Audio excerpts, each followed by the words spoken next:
My, how the mighty have fallen. Previously, I ranked Vampire Coast as among the top factions in pretty much all of my tier lists I've done in the past. If I were to make a tier list now, which I actually might relatively soon, maybe, no promises, Vampire Coast would actually probably rank quite a bit lower, and we did see that, kind of represented in the recent Warhammer World Championship, which has now concluded in, especially in the later stages, Vampire Counts had an absolutely abysmal win rate, which is really interesting to see. Here we've got Poison Ducky Prez with his Vampire Coast facing off against Geese Howard's Beastmen.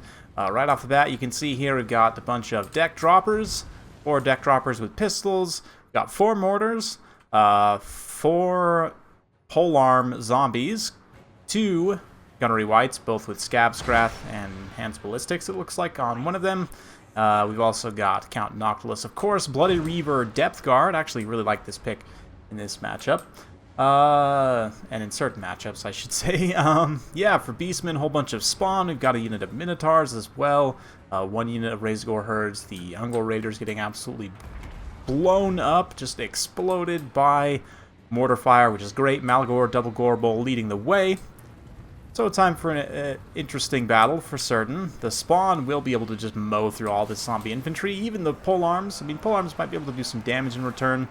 Really won't be great, but it really seems like the kind of play style of Vampire Coast has shifted quite a bit, and the nerf to bombers was pretty real. It definitely kind of decreased their power level pretty significantly.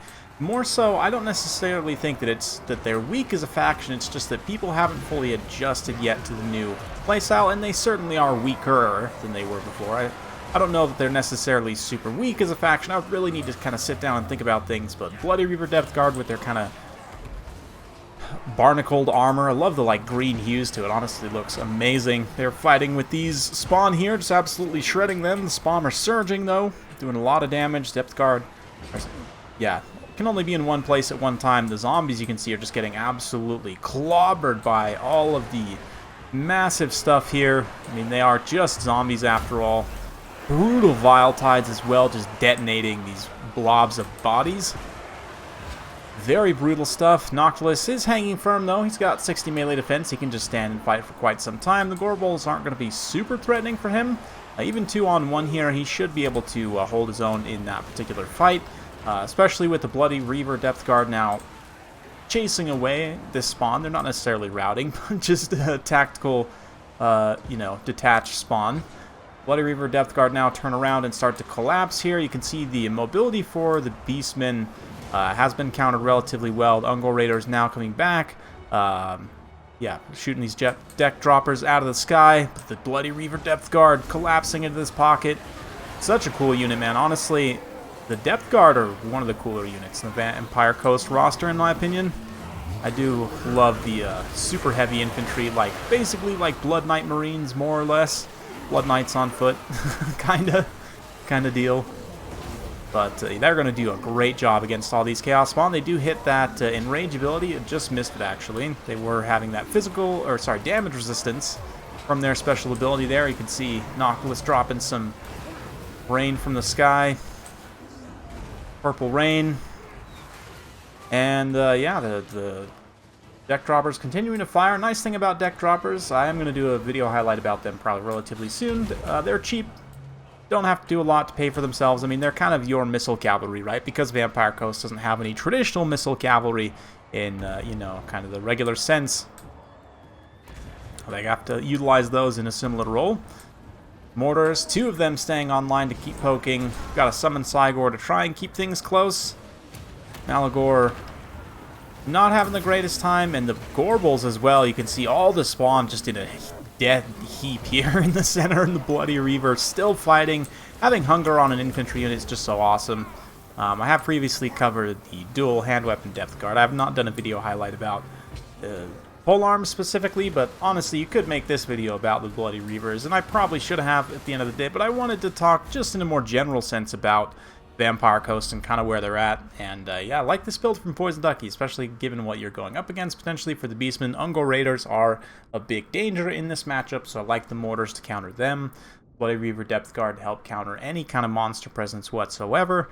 Yeah, you've got the Gunnery Wights for anti-infantry with their Scab Scrath. They can do a lot of damage to the light infantry of the Beastmen. So you kind of got most of your bases covered kind of with those units, and then you fill in some support here. Fill in spears more or less for support and to try and protect the mortars. A little bit of a range pressure from the sky. It's not going to be too vulnerable against Beastmen unless they go with something like Harpies, in which case this might be a little bit tough to protect these guys because you don't have any way ground firing up into the air other than like Gunnery Wight trying to take pot shots. But Gunny, you know, as good as he is, he can only shoot one Harpy at a time, I believe. I don't know, maybe he hits like 2 or 3 at a time, but regardless, good game, well played to both these players. Yeah, Beastman rush build. Honestly, I'm a fan of the spawn in a general sense, but at the same time, they do kind of show their squishiness in this particular battle. Bloody Reaver Depth Guard, though, 2,000 damage value. Just wrecking the Gorbles and the spawns there. Pretty impressive stuff. So, yeah, good value on the White King, the Gunnery Wights, rather, from Scab Scraths. So just, yeah, from my perspective, I mean, the traditional gun line can still work in certain situations and against certain factions, but I think more often than not, Vampire Coast, you're going to definitely, the double Gunnery Wight with Scab Scrath is going to be almost, you know, mandatory, I think, which does limit you somewhat in your Lord selection. I mean, obviously, Luther Harkon's still an insanely strong Lord. There's an argument to be made that you only bring one Gunnery Wight with Scab Scrath, so you can take a caster and then take Harkon. Honestly, though, for me, I would think that going either Noctilus or a Fleet Admiral with, you could go pistol or polearm. I like the pistol a little bit better personally. She synergizes very well. You can kind of set up a little triangle of gun heroes and kind of give each other supporting fire. She's also got very strong items. This Black Parapt is very good, and Opal Amulet also really nice for that damage resistance. Yeah, so something like this, Hero Core here, or, you know, obviously Noctilus is also pretty decent. Gets you the extra zombie summons and some potential other spells here. Pit of Shades, probably not worth it actually used in practice, but yeah, you can certainly do some things. And yeah, I mean, this right here, I think will be a basis for most builds going forward for Vampire Coast. Yeah, you know, you don't see, like, I used to use the Necrofex quite a bit personally when I was actually playing Coast. I haven't been playing Coast much at all recently, I'll be totally honest. But against certain factions, like if you're not going to get completely outgunned by archers, this guy can be a good option, but he's going to be expensive to add with this kind of hero core. Scurvy Dogs are definitely a unit that you, like, Poison Ducky, you got away with not having any there, but I definitely think you're better off to basically always have Scurvy Dogs.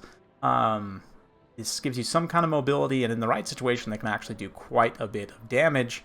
Yeah, Syrenes are another really good unit, so this is just completely spitballing a build here. But if I were to, say, just make something up literally on the spot,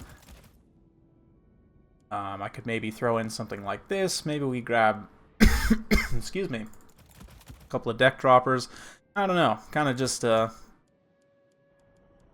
thinking out loud, honestly. But I think the Sirene Scurvy Dogs could potentially be a good combo. Get some quick hits and terror routes away. We are lacking the Bloody Reaver Depth Guard, but you have to kind of specialize this. Like, let's say if we're going up against, excuse me, who we saw there, Beastmen.